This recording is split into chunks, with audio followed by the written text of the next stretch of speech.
बहुत समय पहले की बात है। भारत के एक छोटे से हिस्से में विशाल रेगिस्तान था जिसका नाम था कालाधर मरुस्थल।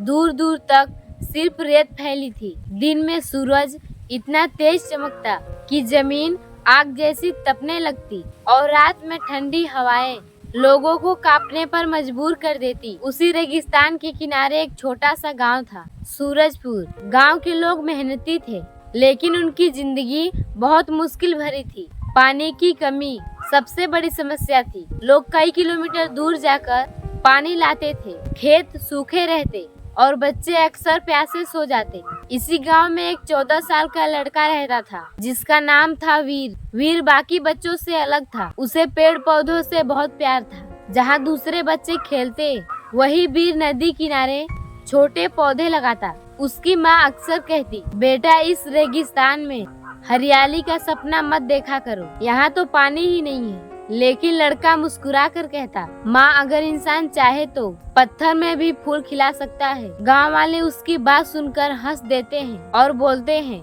तू रेगिस्तान बदल देगा क्या?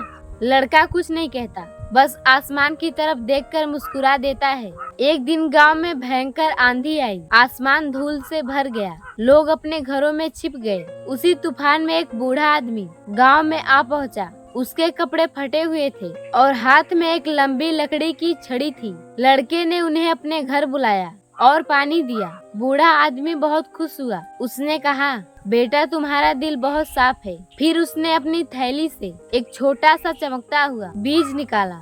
ये साधारण बीज नहीं है, इसे जीवन बीज कहते हैं। जहाँ उम्मीद खत्म हो जाती है, वहाँ एक नई शुरुआत करता है। लड़के की आंखें चमक उठी। क्या इससे रेगिस्तान में पेड़ उग सकता है? बूढ़ा मुस्कुराया।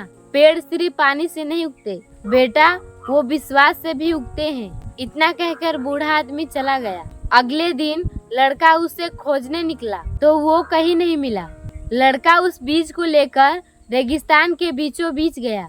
उसने रेत हटाकर छोटा सा गड्ढा बनाया और बीज बो दिया।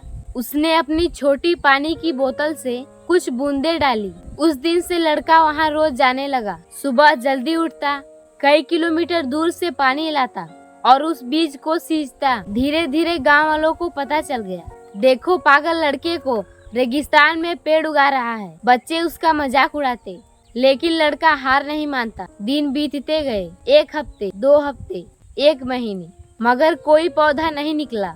एक दिन लड़का उदास होकर बैठ गया। उसके आंखों में आंसू थे। शायद सब सही कहते हैं, रेगिस्तान कभी हरा नहीं हो सकता। तभी उसे बूढ़े आदमी की बात याद आई, पेड़ विश्वास से उगते हैं। लड़के ने आंसू पोंछे और फिर से पानी डाल दिया। कुछ दिन बाद रात में जोरदार बारिश हुई। रेगिस्तान में बारिश बहुत कम होती थी। सुबह जब लड़का वहां पहुंचा तो उसकी खुशी का ठिकाना नहीं रहा। रेत में से एक छोटा सा हरा अंकुर निकल आया था। लड़का खुशी से चिल्लाया, उग गया, सचमुच उग गया।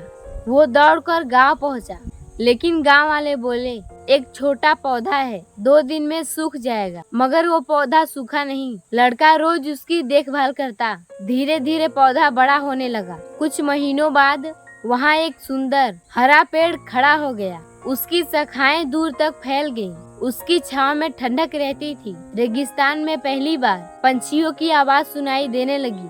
अब लोग दूर दूर से उस पेड़ को देखने आने लगे। एक दिन गांव की एक बूढ़ी महिला पेड़ की छांव में बैठी और बोली, सालों बाद इतनी ठंडी हवा महसूस हो रही है। धीरे धीरे उस पेड़ के आसपास छोटी छोटी घास उगने लगी। फिर कुछ और पौधे निकल आए। लड़के ने गांव वालों से कहा, अगर हम सब मिलकर पेड़ लगाएं तो पूरा रेगिस्तान बदल सकता है। इस बार लोग ने उसका मजाक नहीं उड़ाया। गांव के बच्चे उसके साथ जुड़ गए। महिलाएं पानी बचाने लगी, पुरुष नए पौधे लगाने लगे। उन्होंने छोटे छोटे तालाब बनाए ताकि बारिश का पानी जमा हो सके। कुछ साल बाद वह इलाका थोड़ा हरा होने लगा। तभी शहर का एक अमीर व्यापारी वहां आया। उसका नाम था धनराज। उसने देखा कि अब वहां पेड़ पौधे उग रहे हैं। उसने सोचा, अगर मैं यहाँ फैक्ट्री बना दूं तो बहुत पैसा कमाऊंगा। वह गांव वालों के पास गया और बोला, मैं तुम्हें बहुत पैसा दूंगा, ये जमीन मुझे दे दो। कुछ लोग तैयार हो गए, लेकिन लड़के ने कहा, अगर फैक्ट्री बनी तो सारे पेड़ कट जाएंगे। धनराज हंसा एक पेड़ से दुनिया नहीं बदलती। लड़के ने जवाब दिया, एक पेड़ से शुरुआत जरूर होती है। गांव वालों ने लड़के का साथ दिया और जमीन बेचने से मना कर दिया। धनराज गुस्से में चला गया। अगले साल भयंकर सूखा पड़ा। आसपास के गांव में पानी खत्म होने लगा, लेकिन सूरजपुर में हालात बेहतर थे। पेड़ों की वजह से मिट्टी में नमी बनी हुई थी। तालाबों में थोड़ा पानी बचा हुआ था। अब दूसरे गांव के लोग सूरजपुर आने लगे। उन्होंने पूछा, तुम लोगों ने ये कैसे किया? लड़का मुस्कुराया, एक बीज से। कई साल बाद लड़का बड़ा हो गया। एक दिन उसे वही बूढ़ा आदमी फिर मिला। अब उसकी दाढ़ी पूरी सफेद हो चुकी थी। लड़के ने पूछा, बाबा क्या सचमुच वो जादुई बीज था? बूढ़ा आदमी मुस्कुराया, नहीं बेटा, बीज साधारण था। लड़का हैरान हो गया और बोला, फिर ये चमत्कार कैसे हुआ? चमत्कार बीज में नहीं था, तुम्हारे विश्वास में था। लड़के की आंखें नम हो गई। समय बीतता गया। कालाधर मरुस्थल का सबसे बड़ा सालों बाद रेगिस्तान का बड़ा हिस्सा हरा हो चुका था। वहाँ पेड़ थे, तालाब थे, पंछियों की आवाजें थी। लोग दूर दूर से उसे देखने आते। बच्चों को कहानी सुनाई जाती। एक लड़का था जिसने रेगिस्तान में पहला पेड़ लगाया था और उस पहले पेड़ को लोग उम्मीद का पेड़ कहते थे। इस कहानी से हमको सीख मिलती है, एक छोटा प्रयास भी बड़ा बदलाव ला सकता है। मेहनत और धैर्य कभी व्यर्थ नहीं जाता। नेचर की रक्षा करना हम सब की जिम्मेदारी है। विश्वास और उम्मीद सबसे बड़ी ताकत है। इसी कहानी के साथ मिलती हूँ अगली वीडियो में। धन्यवाद।